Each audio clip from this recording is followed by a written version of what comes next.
I am hitting record. Welcome everyone. This is Julie Williams and I'm with the South Shore Chamber. Pretty much know all of you on this call. Thank you for attending this session, which will be a nice quick hit on 3 topics that are pretty much hot topics for everyone. And you know, where we have the experts here from blumshapiro and they will be able to answer your questions. But you know, I'll let Lori Moranian, who is our chair of the nonprofit group, do the rest of the kickoff and introduction, and we'll go from there. Great, thank you, Julie. So I think I know most of you, Lori Moranian, Director of Development at the Cardinal Cushing Centers. We're so happy to have Blum here today and to learn from their expertise. Just a quick note that we are recording this session, so just keep that in mind. So the 3 topics for today, we have internal controls in a remote environment, and that will be presented by Shannon Crowley. Some of us had the opportunity to meet with Shannon earlier this fall, which was wonderful. And I'm sure this is a topic that most of us have been struggling with since March, so it'll be nice to have some guidance moving forward into the new year. That will be followed up by Cybersecurity, and that will be presented by Jeff Ziplow.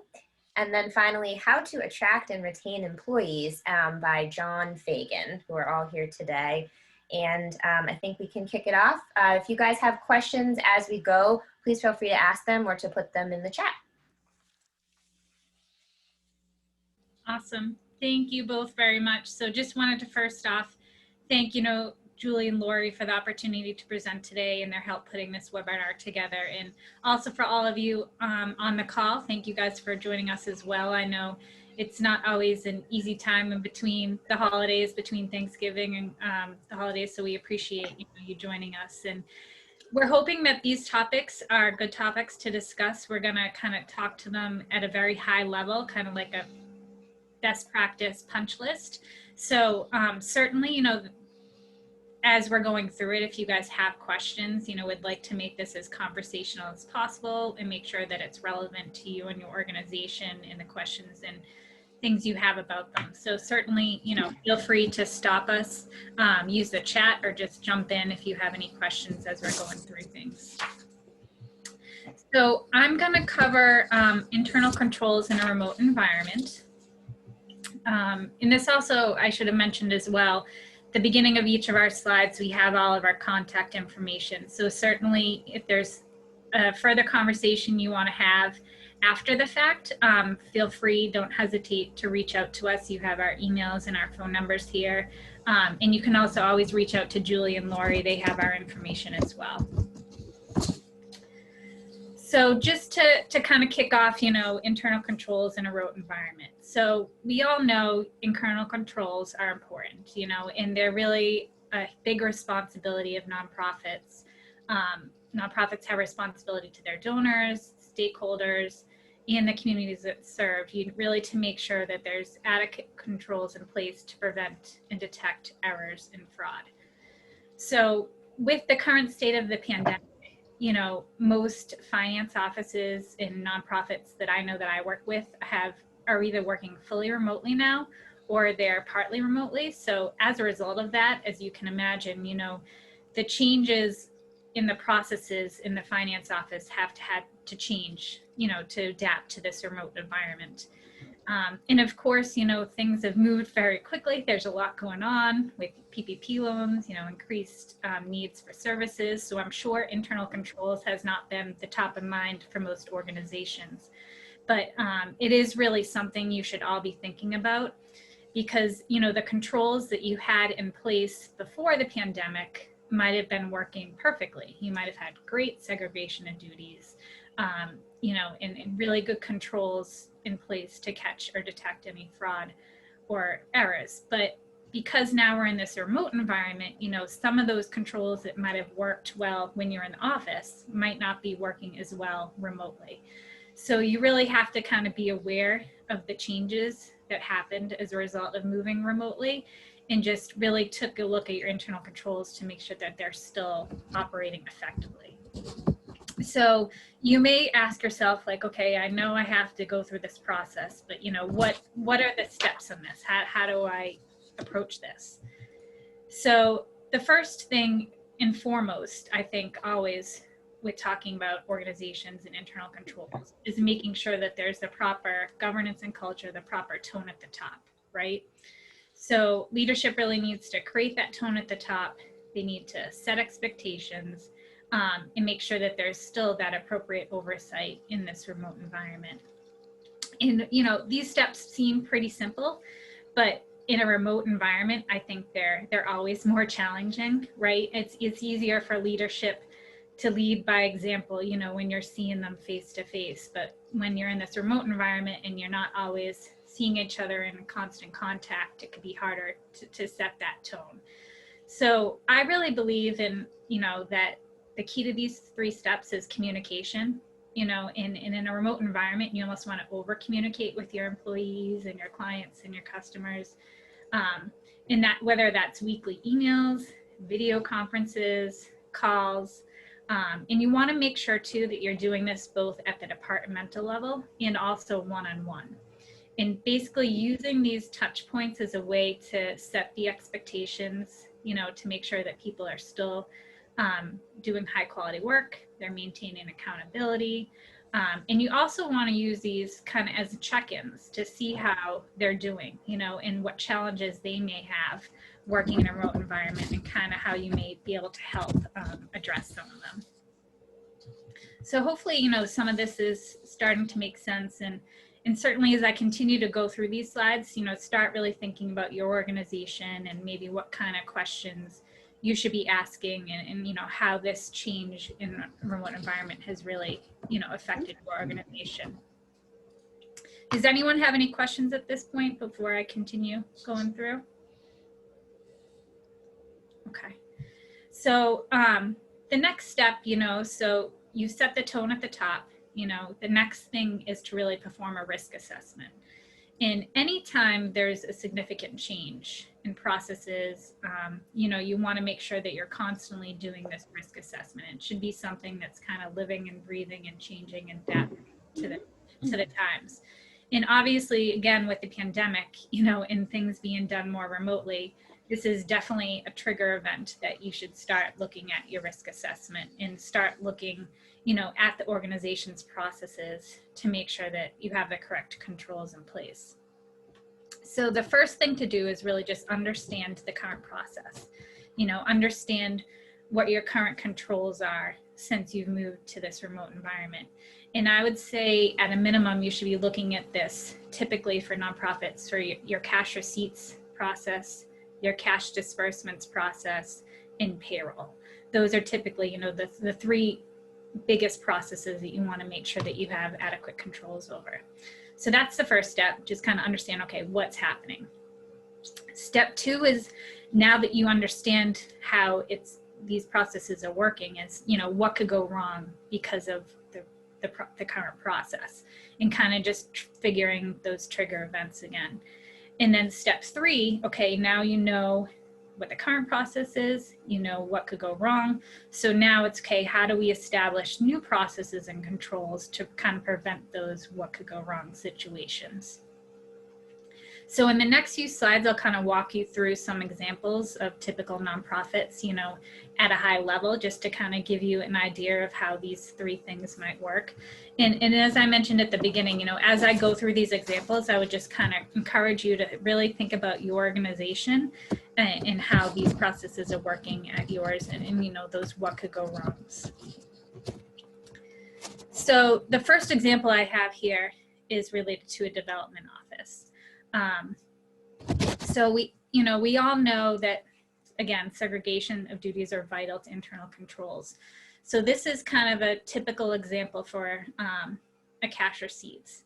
And typically for any type of cash receipts, whether it's development or your just true revenue coming through, you want to make sure that there's different employees involved in the process from a segregation of duties standpoint. So you're going to have someone depositing the checks, someone else recording them in the GL, and then someone else reconciling it, so that you have those different segregations in people and controls within it. So, and I know again with the pandemic, you know, several people, including myself, I'm a mom of 2 little boys, so I'm doing remote learning and everything. So I know because of the pandemic, you know, a lot of people have had to make changes to their typical work schedules because of personal obligations or, you know, other reasons. So because of that, you know, with people's schedules being different, it could have shifted the responsibilities of some of these processes. So this is just an example, and I'll read through the first few bullets and then we can kind of talk about the what could go wrongs and how to address it. So in this one, you know, the previous process, so this is pre-pandemic, you know, the development department received the cash receipts, you know, received the checks for the donations, and recorded them in the development software. Then you had a second person, the senior accountant, who was actually depositing the checks and recording them within the financial software. And then you have a third person, the controller, who reconciled the development to the finance records. So in this situation, you know, and it's, sometimes you may not have a development office, so sometimes it might just be the senior accountant and controller, depending on the size of your organization. But in this situation, you know, have 3 different people involved for 3 different steps, parts of the process. So in this situation, you know, the segregation of controls and duties is pretty good. But now in the situation, you know, you've removed to this remote environment, and because of that, maybe the senior accountant's work schedule has changed, and you know, now they're working on a limited work schedule. So because of that, the controller now has had to step in and record some of those receipts and deposit the checks when that senior accountant is not available. So that's the new process. So now you have to start thinking, okay, what could go wrong because of this new process? And well, now obviously there's a segregation of duties issue, because in some situations you could have the controller depositing the cash, recording the cash, and reconciling. So there's no segregation of duty there. So that's the what could go wrong. So now you have to step back and, okay, how can we fix this? How can we adjust this in order to prevent and detect, you know, fraud and errors? And in this situation, the first thing I would say was, you know, how long is that senior accountant really not available for? Is there a way you can wait, you know, for them to come back so that they can do their responsibilities instead of the controller stepping in, so that you can still have those segregations? And if it's a situation where you can't wait, you know, is there someone else besides the controller that could step in and help out with those responsibilities to make sure that you still have those segregation of duties? So again, these are just certain things to kind of think about as you're going through your process as far as what you could maybe do a little bit differently. Because I'm sure we all have situations where, because of the remote environment, you know, some of the responsibilities that people may have had before are now kind of shifting to someone else. So you just want to make sure when that happens, there's still that proper segregation of duties. The next example I just wanted to go through, which I think has changed a lot for people that are working in a remote environment, are those processes that previously were very manually driven or paper driven, and maybe now they're moving more to an electronic environment.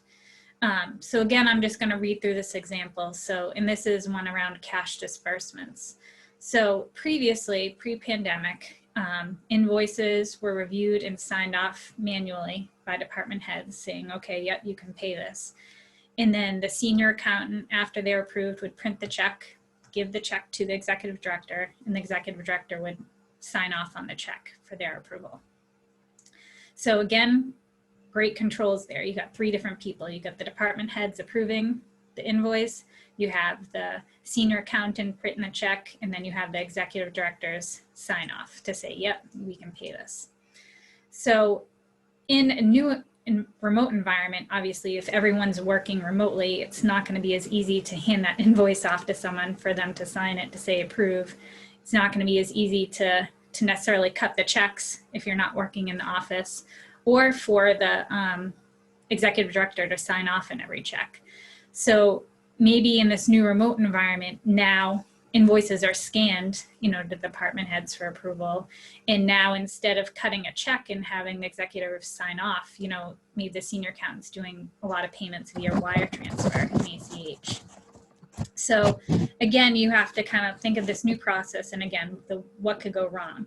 So, first off, you want to make sure that there's integrity over the approval of invoices. So you need to understand, okay, how are the department heads now approving these invoices? Is it being done by email, which might be a way, you just have to make sure that you're maintaining that documentation, but at least that is, it's coming from a valid person because it's their email address and there's a timestamp on it. Another way is to consider your financial systems approval processes. I'm not sure what financial systems you guys use, but some of the more sophisticated ones allow you to actually attach the invoice, via PDF, and then you can send it off. And there could be some type of approval through your financial system by the department heads. So that's another thing to think of. The other thing you obviously want to make sure is that there's proper controls around those wire transfers and the ACH transactions. So talk to your bank. A lot of banks have controls that they can put into place where if you initiate, if someone initiates a wire transfer, that it goes to someone else and they have to first approve it before the wire transfer to go over. So these again are just kind of the things that you want to be thinking about as you're moving towards more electronic and away from those paper processes. And then of course, always for cash disbursements, along with doing this, there's always the higher level reviews. If the board is reviewing actual to budget on a timely basis, they're going to catch something if something's materially off or different. And also just the reconciling of bank accounts and making sure that those are done timely and again, away from people that have, that are actually making the check signing. So then the last thing, and I'm almost through here, but after you've set the tone at the top, which we talked about, you've done your risk assessment, you've made your changes to the internal control in place. The last step really is monitoring. So, and you always want to make sure that your reviews are done as timely as possible.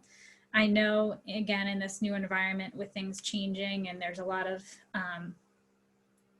change going on, so it's not unreasonable for people to get behind schedule on their reviews.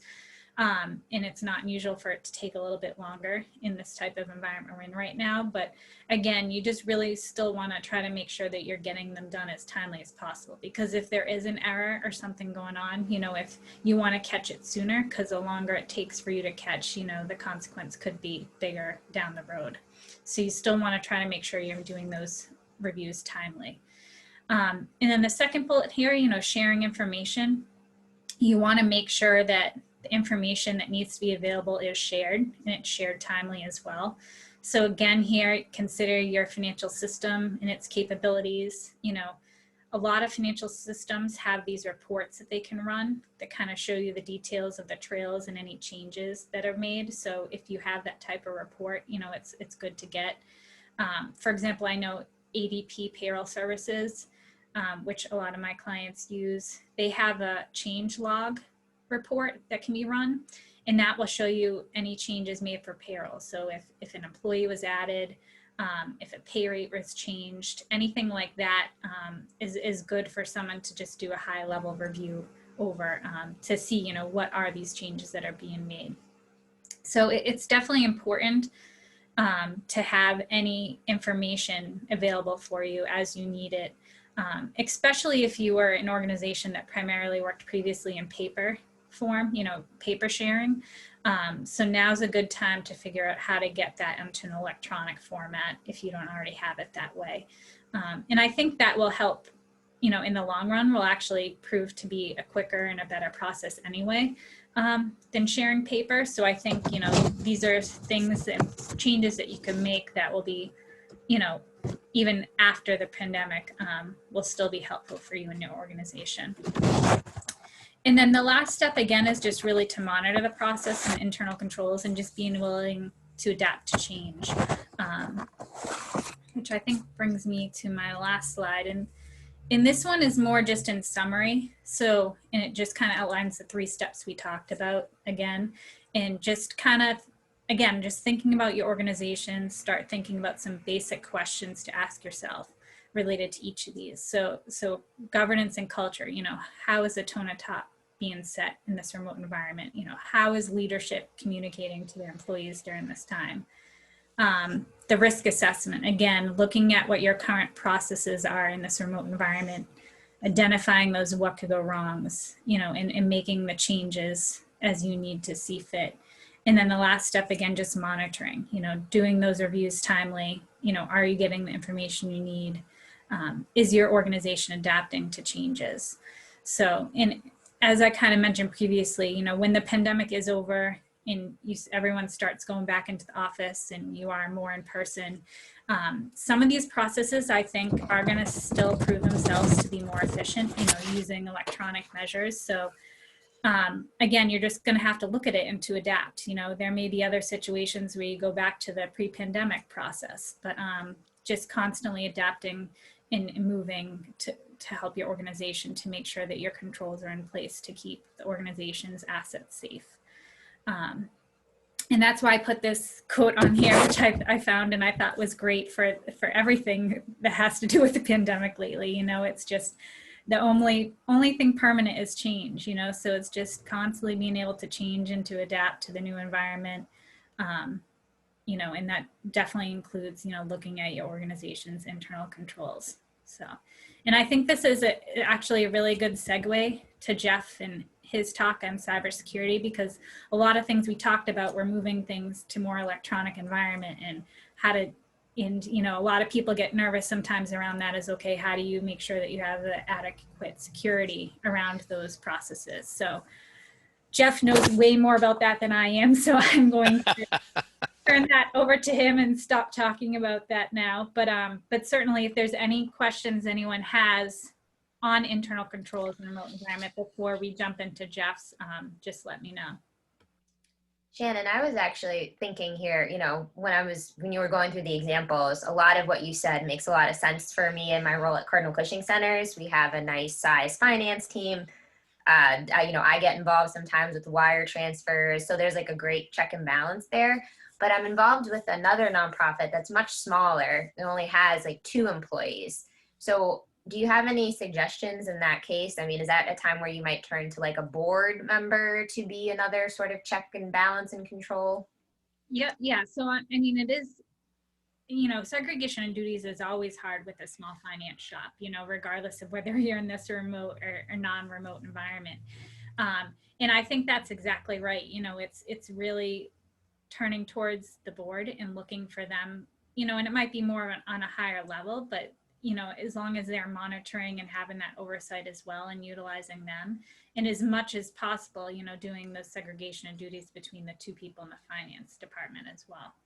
So, and sometimes it could be easy as, you know, when the checks come in the door, you know, maybe it's an administrative assistant or someone not necessarily in the finance office that's going through them and keeping a log of the checks that came in, and then they're going to someone else to be deposited and the other person is reconciling it. So it's just being creative, you know, and thinking about maybe using some people outside of finance. And then of course the highest level control is the board of directors, and making sure that they're monitoring and very well involved and educated as far as what's going on in the organization.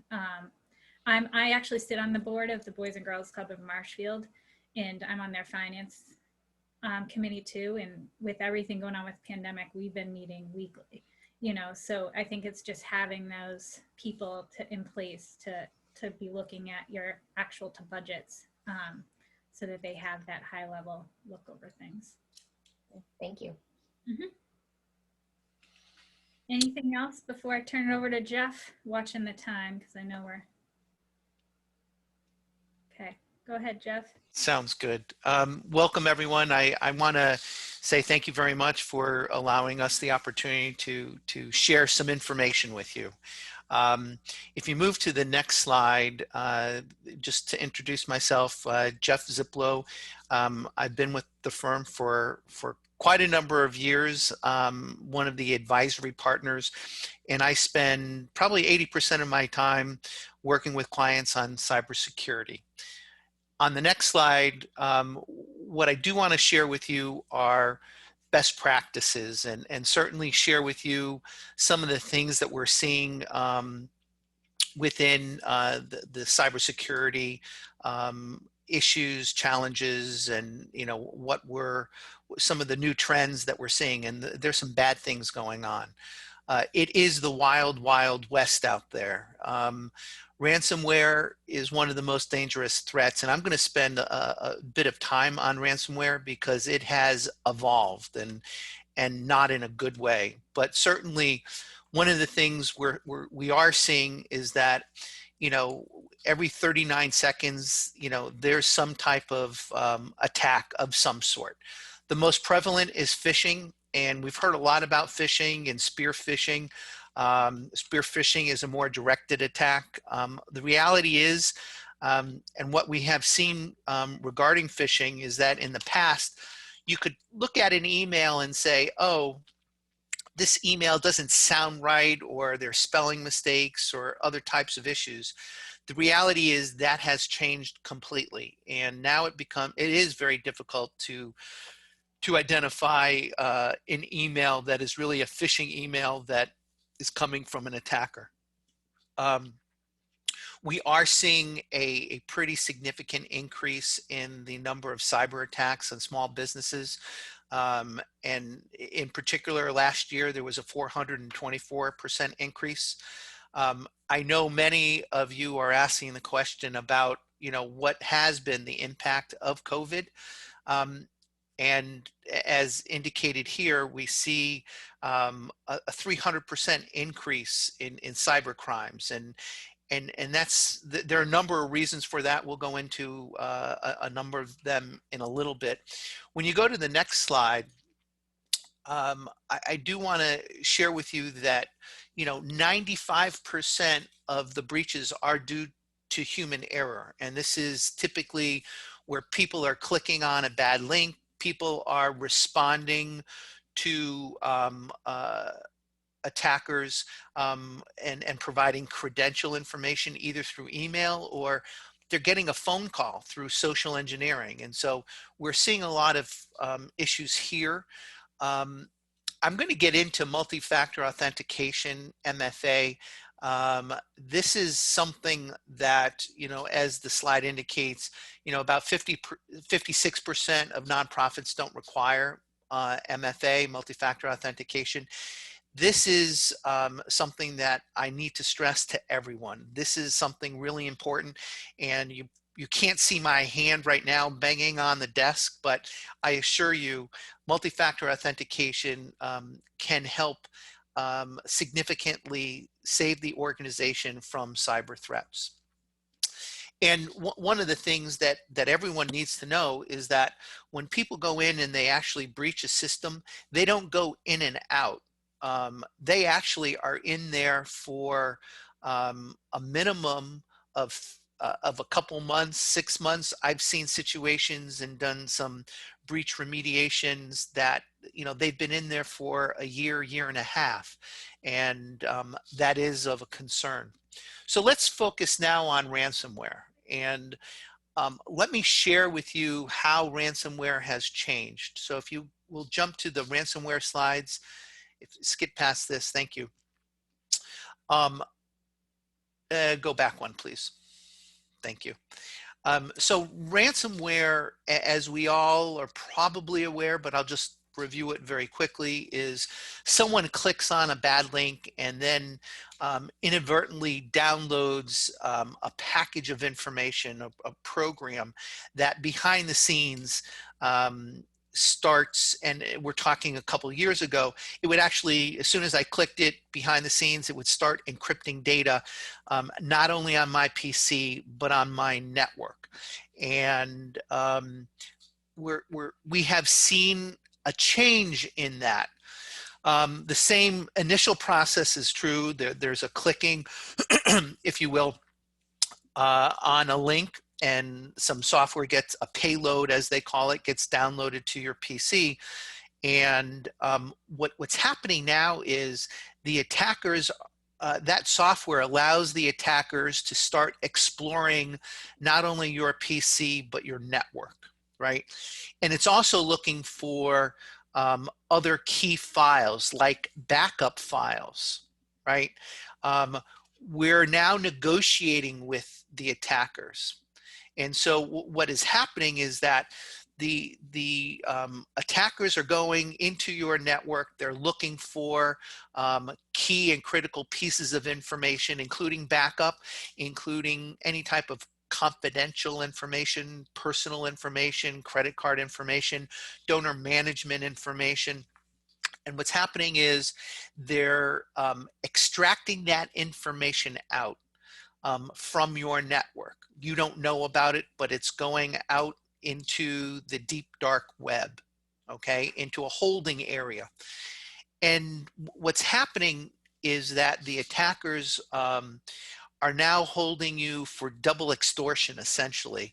They're saying that once the information has been extracted, they now, encrypt, elements of your network, and they come back and they say, okay, we're holding your data ransom. And some people have said in the past, okay, well, we're just going to do a backup. I'm sorry, we're going to just do a restore of our data and we'll be okay. Well, that's not true anymore, because remember, I mentioned that they're taking the data out of the network, and now they have this key information that they can put on the deep dark web. And so you may not want to pay them to get the encryption key, but you do or may want to pay them because they're going to release your information on the deep dark web, and donor management information, personal or confidential information could be put out on the deep dark web for other hackers, other attackers to use. If you go to the next slide,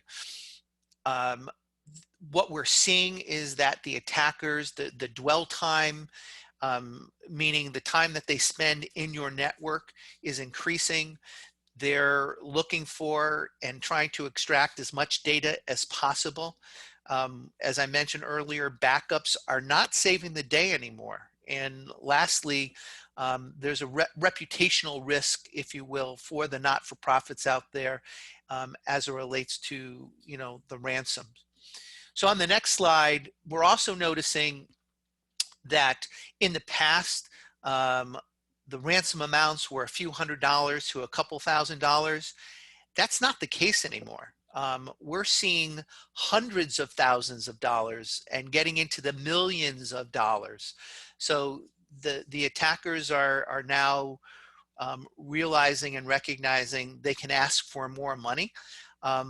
There are a number of attackers who are obtaining what an organization has from a cyber insurance perspective, and lo and behold, they're asking for the same amount that's in their cyber insurance policy. So we just need to be aware of these things and recognize these issues are becoming more and more problematic. On the next slide, I just wanted to share with you some things to consider.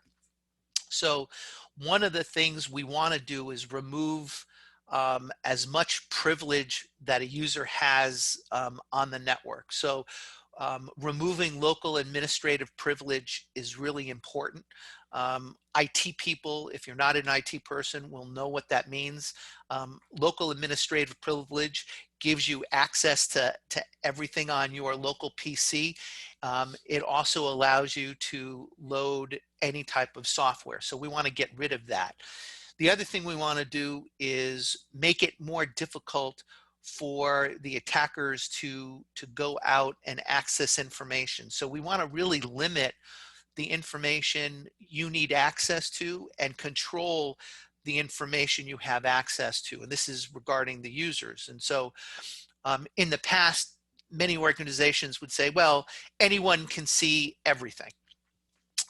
We need to change the storybook. We need to change what people can access. And if we do that, if you are attacked via ransomware, we can minimize or mitigate the risks associated with that. On the next slide, you'll see that one of my strong recommendations is to conduct a data inventory assessment. Know what kind of data you have, know where it lives, know how it's being protected, know who has access to it. I think what you'll find is that um, you're going to be surprised by how much confidential information is out on your network. You're going to be surprised who has access to it. And whenever possible, you want to encrypt that data and make sure that that data is encrypted both in transit and at rest. So I'm going to skip a couple of slides because we are running out of time, and I wanted to go to the network passwords and talk about multi-factor authentication. So when you look at this slide, you know, things have changed, and what I'm referring to is in the past we needed to protect our network, and our network typically for most organizations was, you know, our home net, not our main office network, and then some remote locations, and they were, you know, typically either one or a handful of networks that we needed to protect. Well, that has changed significantly, and we now need to protect not only the organization's networks, both home office and remote locations, but now we really need to start considering how we're going to protect our employees' networks. And that has changed how IT departments, how IT organizations are going to protect not only access to the home office network, but access to data. And so this change, and I would say predominantly due to COVID, is one that we need to think more and more about. So on the next slide, you know, one of the ways that we are going to be protecting our information assets is through passwords. And I thought it interesting. There's some password cracking software that's out there. If your password is 6 characters, you can see it takes 12 seconds. Look at the amount of time it takes to crack a password that is 12 characters. So that's 7.5 million years. So yes, you guessed it, the longer the password, the better the password. And I typically recommend to people that your password should be anywhere between 12 and 15 characters. On the next slide, you'll see some new standards that are out there. These are NIST standards. NIST is a quasi-national organization that provides various standards to different industries. And so they came out with their own set of standards, which are listed here. But one of the most important things is creating complex passwords that are not in the dictionary, that don't make sense to anyone if you were to look at it. It's not 1, 2, 3, 4, 5. It's, as I put here, it's a term that I use. I love watching New England Patriots on Sunday, so I created a password out of that.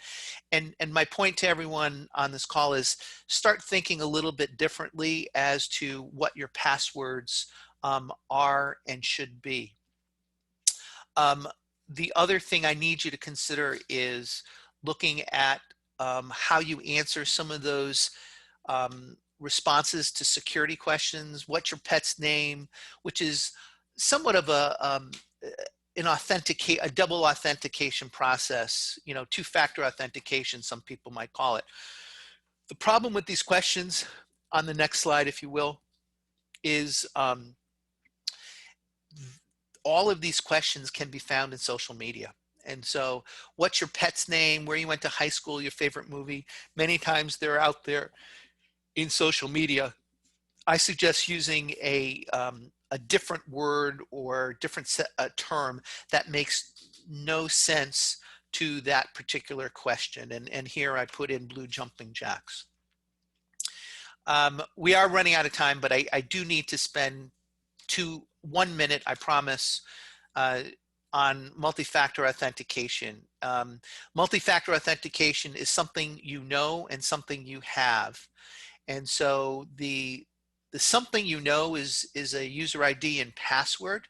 The something that you have is that RSA device in the upper right-hand corner, which gives you an updated number every 25 seconds, or it's a phone that receives a text message or provides some type of approval indication for access. And so multi-factor authentication is something that I highly recommend if you're using Office 365, which is a great product, but I would implement Office 365 with multi-factor authentication.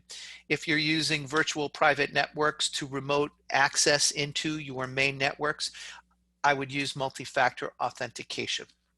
So those are just some of the thoughts that I have. I know we've run out of time. I did not get into the whole patching of our employees, but suffice it to say that one of the things we do need to do is provide training to our employees and allow them or provide them with sufficient training so they understand and know when they're being phished and the types of things they should not be doing. One of those is giving out credentials. I don't care who is asking for your credentials.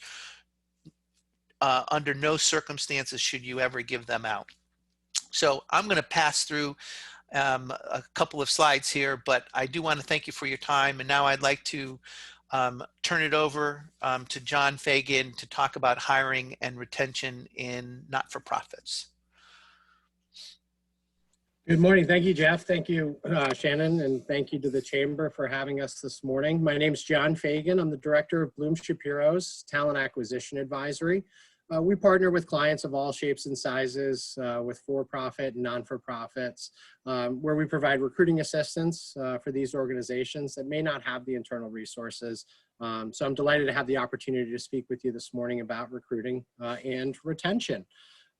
So we put together a little bit of a David Letterman kind of top 10 process here this morning, where we're excited to talk to the audience about hiring and retention, especially with everything that is going on in this pandemic state. This is an area that my team and I love to talk about and talk on. Hiring is hard, so you got to hire hard and manage easy. And to win the marketplace, you must first win the workplace. A couple of areas that we'd like to focus on today in the hiring and retention sector is attracting and retaining talent. It continues to be a high priority for nonprofits. Yet 64% have no formal recruitment strategy, 81% have no formal retention strategy, and 70%, shockingly, have no employment brand. And employment brand is everything these days, whether you're in a for-profit or nonprofit sector. Because the cost of turnover is so expensive. Some studies have been done that 30 to 100% or even more of an annual salary can be on the line. The good news, millennials and Generation Z have been very much drawn to purpose-driven organizations. However, for-profit companies have realized this and are increasingly marketing themselves as purpose-driven organizations, and they're pushing corporate social responsibility initiatives. So coming in at number 10, and these are really in no specific prioritization or order, but we must, reflect internally on walking the talk and not just, a plaque on the wall or a catchy slogan or a quotation statement on your website. Your cultural alignment and fit is the absolute bedrock for effective hiring and retention. I'm sure a lot of you that are on the webinar this morning, if involved with hiring, there is a war for talent right now, and it has increasingly changed over the last 8 to 12 months with everything going on with COVID. So you want to make sure that you ensure all employees can articulate your mission. When I'm coaching, the clients that we work with in creating a brand alignment, It's very, very important. You'll hear me mention this a couple of times this morning, that recruiting is everyone's responsibility, and that needs to be echoed from the top down. So you want to make sure that all employees can articulate your mission, what makes your organization unique, and what makes your brand you. And you always want to make sure that you're incorporating this into your interview process. We're going to talk a little bit about candidate experience today, and this is a process. So you want to make sure that all of those that have high touches with candidates that are coming through your doors, that your hiring teams and your hiring managers and your executives are all incorporating these into process. Next, we have your employment brand. Your employment brand really should be a true reflection of what your organization brand is, and not just about perks and benefits. Oftentimes, hiring organizations can sometimes confuse the two. Another area that you'll want to make sure, and a lot of the non-for-profits that we work for have done a fantastic job over the last couple of years, taking advantage of the free perks of social media. Social media can be an absolute great tool, but it has to be managed properly. And we see a lot of organizations who are excited to create a Facebook page or an Instagram account or a Slack channel or Twitter for that matter.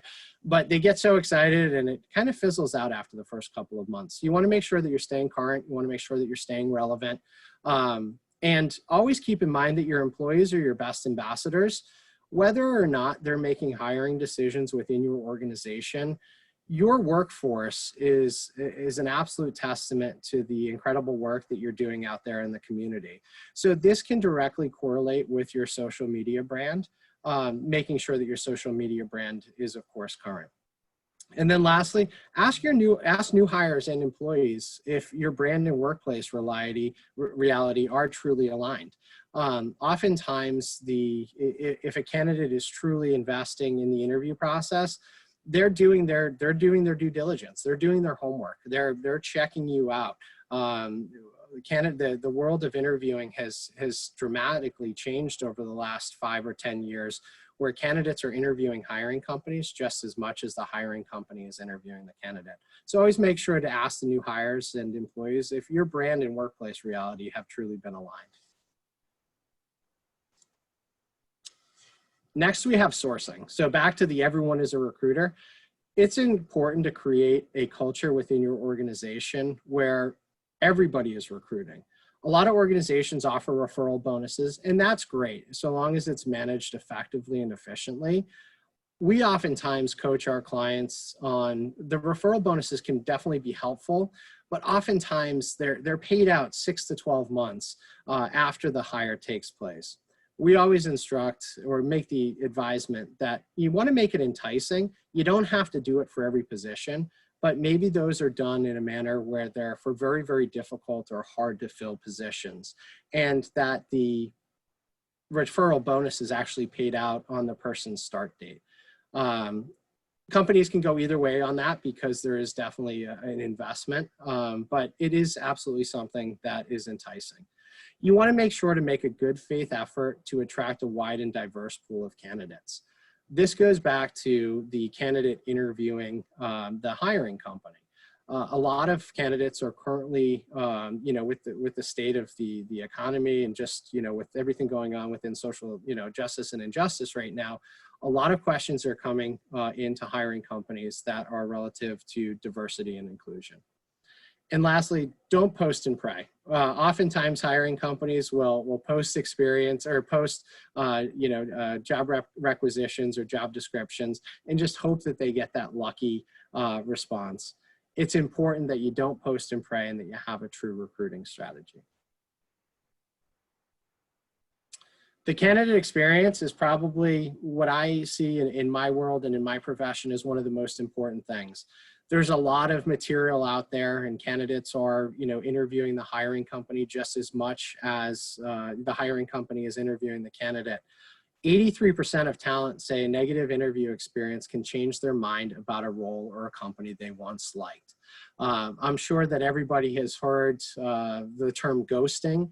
We're seeing ghosting more and more these days done by hiring companies, because oftentimes when a candidate is not selected or chosen for the role, hiring managers or hiring companies feel that it's easier not to share the news as to why somebody did not get the opportunity than to actually give them a call and explain, hey, Tom, we really liked your candidate profile. We really thought you did a fantastic job in the interview process, but what you did not have or what you were lacking was X, Y, and Z. A candidate is going to take that and use that information to go, hopefully, ace their next interview and take that constructive criticism at face value.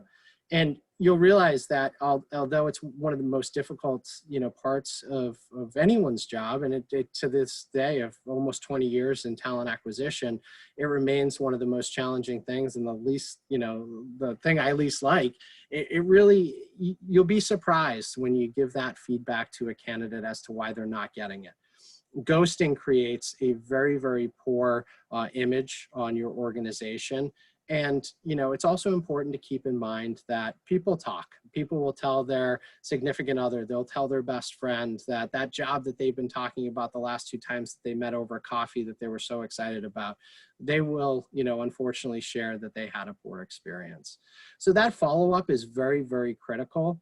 And, stay genuine. Oftentimes the phone call is the easiest way to do it. Sometimes it is, easy to hide behind a computer to send that notification. But just keep in mind that that is all part of the candidate experience. And, getting back, taking that 5 minutes to call that candidate who's interviewing for the role.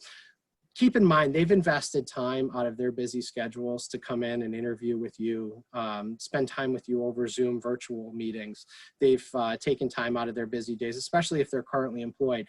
They may have burned a half or full day of their PTO to come spend the time with you. So just keep these things in mind. It will come full circle from the candidate experience perspective. The interview and selection process, it absolutely bears repeating, but planning is key. You want to interview for culture and train for the skill. There can be some good, bad, and the ugly, but you want to make sure that your hiring teams are all aligned with what you're trying to achieve. Make sure that if you're a hiring manager or involved in a hiring process, that you have the right questions prepared. Candidates should fully understand the challenges inherent in the job or within the organization. For example, in nonprofit, do fundraising events typically require the availability on weekends and or nights? Are there certain tools or technologies that you wish that the individual has, or you wish that your organization has, but currently does not? You can also rely heavily on behavioral interview questions. These can help kind of tease out whether or not these challenges might or might not be a good fit. The last thing you ever want is for a candidate who's investing their time to go through your selection process, to have any negative surprises. I work with a lot of hiring companies and to really coach them on coaching out, right? So when you have the opportunity and are interviewing candidates that are great people, but they might not be the right fit for your organization at the current time, it's important that you use the skill of coaching out as a hiring method. It gives you the opportunity to let the candidate take themselves out of the process versus you having to explain to them why they're not being considered for the role. And next we'll talk about onboarding. A strong onboarding presence can increase new hire retention by 82%. Oftentimes it's very much overlooked. Hiring companies will see that their interview process, once the offer is accepted, yay, they get the candidate that they wanted, everything is forward looking, but they oftentimes underestimate that the onboarding process is a critical element to the hiring process. And that individual is still getting themselves comfortable with the hiring company, still kind of in a courting period or dating period, if you will. Some companies refer to it as a probationary period. I don't like that terminology, but it's very, very important that we're not just talking about the first day orientation. We're looking, 3 to 6 months down the road, because that is going to increase the likelihood that the individual stays within your organization for more than a year or two. So it's critical that you plan and communicate not only what the first week will look like, but what the first 30, 60, or 90 days may look like. Pay and benefits, of course, are super, super important, and they do still matter, but there's no need to overpay, but you have to make sure that you're competitive. Make sure that you regularly realign or work with your HR departments on making sure that they're keeping current with compensation analysis. It's also very, very important to make sure that you're mindful of pay equity. And there's a lot of different areas that have been reintroduced to a lot of companies and a lot of hiring companies throughout COVID, is that there are non-monetary values or offerings that, you know, hiring companies can pride themselves in, you know, whether it be quality of life, you know, work from home. We've seen a lot of companies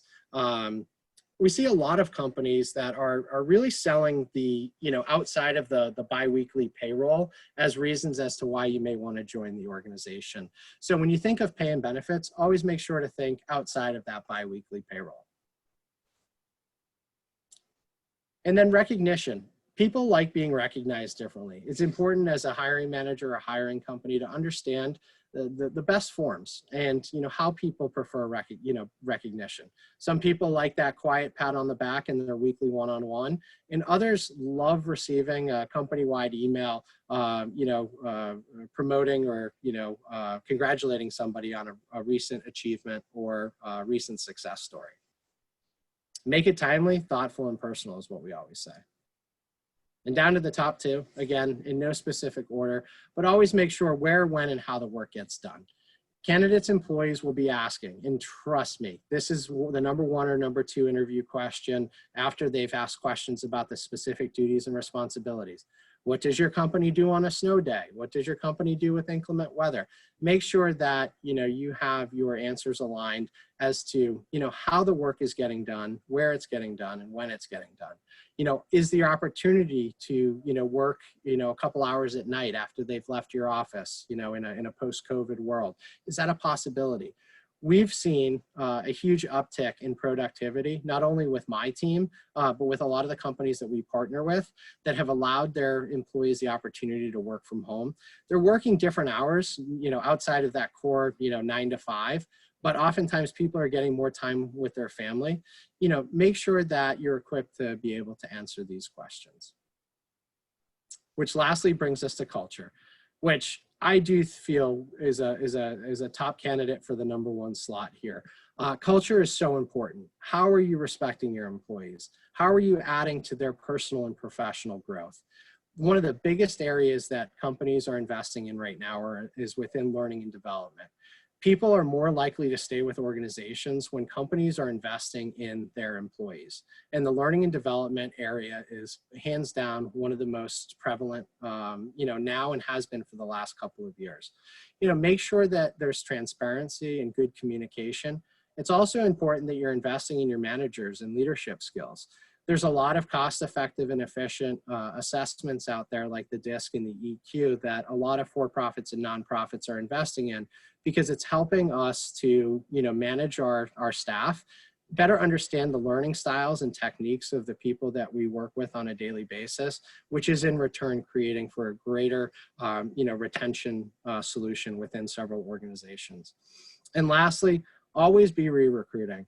When I work with companies that are super excited that they don't have any open requisitions and that everything is going great, I am willing to bet that that will change in a moment's notice. All it takes is somebody's, you know, significant other receiving another job out of state, and you as the hiring company getting blindsided.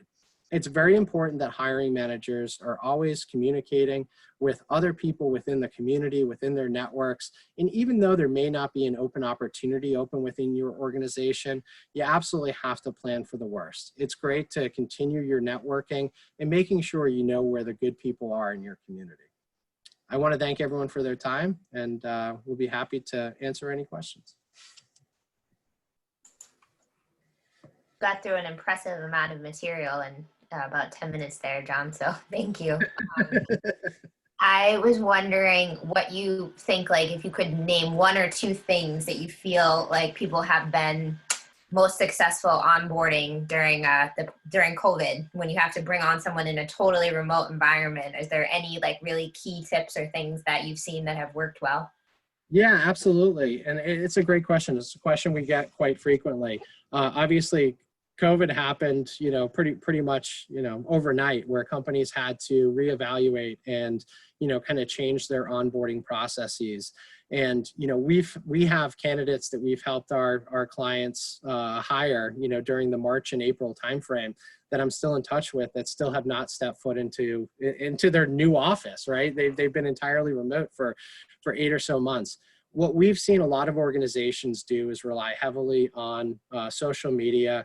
Oftentimes it's difficult to interview for a job or go through an onboarding process if you've never, physically met your hiring manager. So we've seen some of the companies that we've partnered with create a video of a virtual tour of the office. Some companies have, more resources than others, but, kind of that, bird's eye view, somebody just walking around and, editing it so that it's, it's done to music or whatever. We've seen that done. We've seen a lot of companies that, have to get a laptop or, technology out to the new employee. We've seen them do that by courier with a welcome packet. Everybody still loves swag, making sure that the new hire is, it feels good about the start. This is different for everybody. And then we've also seen companies that are hiring more than a handful of people, using the technology of Zoom and the breakout meetings to create a new onboarding process and orientation day. Those are some great tips. Thank you for sharing them. I didn't think about the tour of like what your workspace would look like. That's pretty interesting. Yep. Does anyone else have a question on any topic before we wrap? Because I know we're just a few minutes over. Go ahead, Jill. I just have a quick question for Jeff. Jeff, what are your thoughts on saving your password on your system, or like having have this like password management assistant? I think it's through Microsoft. Like, is that a good idea to have like that autofill your passwords? Jeff, we can't hear you. I was trying to be nice and turned off my mic. I apologize. Thank you, Shannon. The answer is no. I don't recommend having those fillers, those password fillers, because if inadvertently your laptop got stolen, someone may be able to just go into your accounts and the passwords would automatically be there. I thought you were going down a different path, which is there are password software that manages passwords. And so it's very distinct, it's separate. I actually use one myself because we're all holding on to many more passwords than we ever expected to remember. But you want to make sure that it is a fully encrypted software product, so that if in fact your computer were stolen, the information is encrypted and you wouldn't have any issues with it. But to have the save this password capability enabled, I would not do that. No. Sorry. That's a great question, Jill. Yeah. So. Anyone else? All right. Well, I just want to thank blumshapiro, Shannon, and Jeff, and John for joining us today. We at the Chamber appreciate your partnership, your longstanding partnership as a company in supporting us as a chamber, as well as the past 2 years now supporting this nonprofit group and enabling us to do programs and be able to network and actually really support this as a group with a mission. And because of your support, we can do that. So thank you so much. I will send everyone out the link to this recording, and I will also include Shannon and Jeff and John's contact information in that email, so you have it all together. And I have some thoughts for 2021 and how we can expand this as we were listening, because it was really good information, and you guys really hit what we were thinking it to be. It's like hot topics, quick, tips and best practices and what you should and should not do. I love that. So thank you so much. Thank you very much. All Thank right. you. Great day. Great You Bye-bye. too. Take Everyone. care. Take Bye. care.